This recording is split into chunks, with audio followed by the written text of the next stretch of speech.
Le management de la sécurité repose essentiellement sur 4 étapes. L'étape de la planification, l'étape de l'exécution, l'étape de la vérification et l'étape de l'amélioration. وهذه هي الروت PDCA اللي قائم عليها plusieurs processus اللي هي plan, do, check and act. Donc on doit planifier ce qu'on va exécuter. On exécute ce qu'on a planifié, on contrôle ce qu'on a exécuté et éventuellement on fait le contrôle, il y aura des vulnérabilités, il y a des failles, il y a des insuffisances, il y a des manques. Donc on doit améliorer ce qu'on a contrôlé. Donc, et ça c'est le but de management de la sécurité.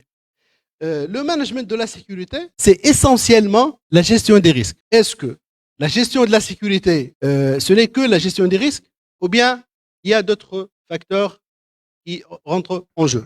Donc, le management de la sécurité, c'est la gestion des risques. Hein. Et la gestion des risques, c'est le processus continu qui nécessite une adaptation régulière à toute situation changeante de l'entreprise. Oui, une femme a تبديل fait les processus, fait le métier, fait les procédures, il y aura essentiellement et éventuellement une gestion des risques.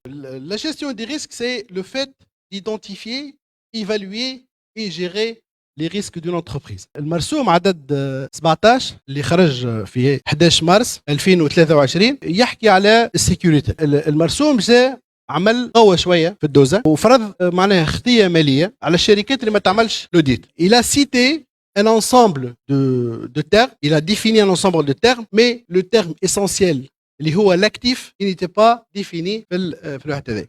L'actif هو l'objet اللي على خاطره هو باش نخدموا السيكوريتي وجستيون دي ريسك والدنيا هذه الكل. اذا كان on le définit pas شنو هو l'actif lui-même, donc on peut pas bien gérer la sécurité. La norme اللي هي 27000 اللي هي la norme اللي فيها définition des termes قالت لنا اللي l'actif c'est tout élément qui représente de la valeur pour l'entreprise. هكا سهل جملة سهل. C'est tout élément qui représente de la valeur pour l'entreprise, c'est un actif. انا actif. الطاولة هذه actif. الكرسي actif.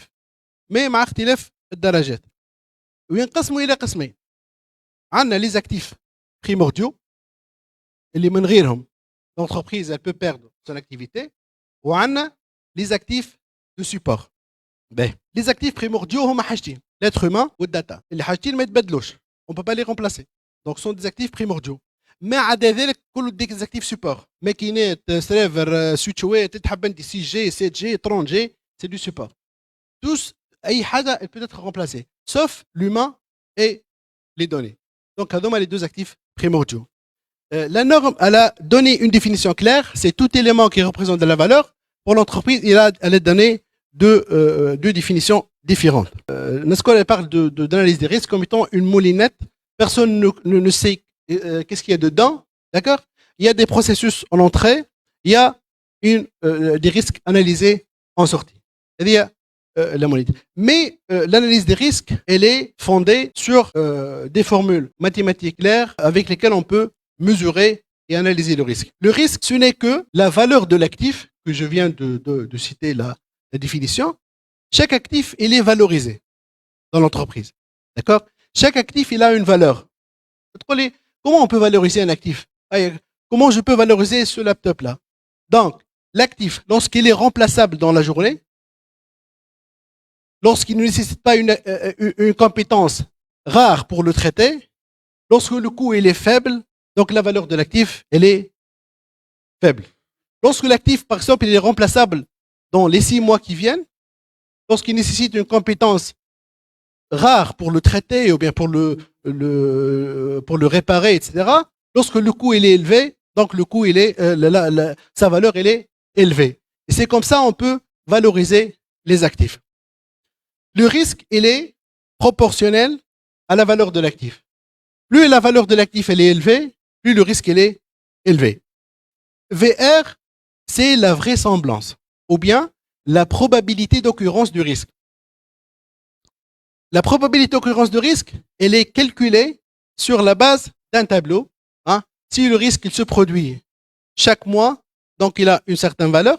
S'il se produit chaque jour, donc c'est un risque qui est très très probable. Donc sa valeur, elle peut augmenter. Et il est multiplié aussi par IM, qui est l'impact. Chaque risque, il a un impact. Lorsqu'on parle de risque, c'est qu'on parle à froid pour calculer un risque dans le futur.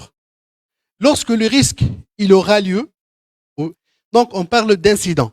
Donc, l'incident, c'est un risque lui-même, mais c'est un risque avéré. Donc, lorsqu'on parle de risque, c'est toujours, on est dans l'étape de l'estimation, de la valorisation, de l'évaluation. Donc, il n'y a pas le risque réellement, il n'y a pas l'incident, mais il y a le risque que cet incident se produise. Donc, l'impact, lorsque le risque se produit, on a un impact. D'accord? L'impact, il est calculé par la somme donnée aux valeurs de la confidentialité, l'intégrité et la disponibilité. Et ici, on fait rentrer les trois piliers de la sécurité. Comme ça, on peut calculer l'impact. Donc, il est fonction, il est proportionnel à la valeur de l'actif, aux vraisemblances et à l'impact. Par contre, on a divisé par les mesures de sécurité. Les mesures de sécurité, j'ai fait le dénominateur. Donc, plus on augmente et on fait plus de mesures de sécurité, plus le risque, il diminue. D'accord? Et c'est une formule très utilisée hein, dans le calcul des risques. Ce schéma-là, il résume un peu la relation entre un actif, juste à droite, l'actif, que je viens de définir, la vulnérabilité liée à la faiblesse.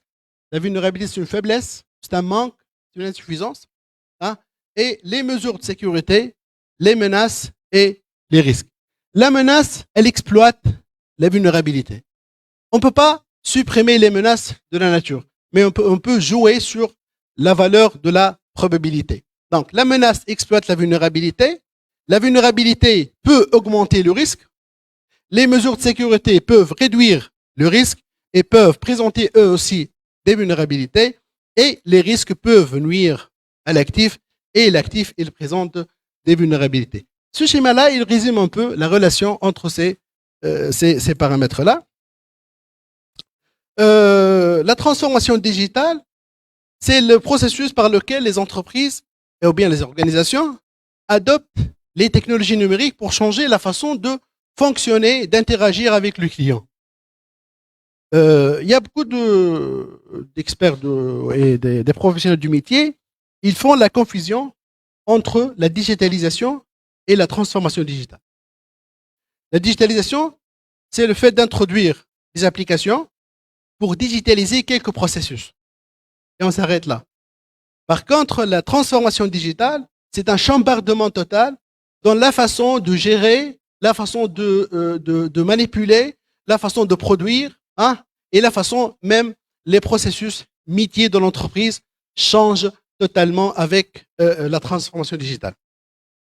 Pour avoir une transformation digitale sûre, sécurisée, à l'abri de tous les risques que nous venons de voir, il y a un ensemble de projets, mais un ensemble de mesures à mettre en œuvre de chaque société afin de réduire les risques et travailler dans un niveau de sécurité respectable.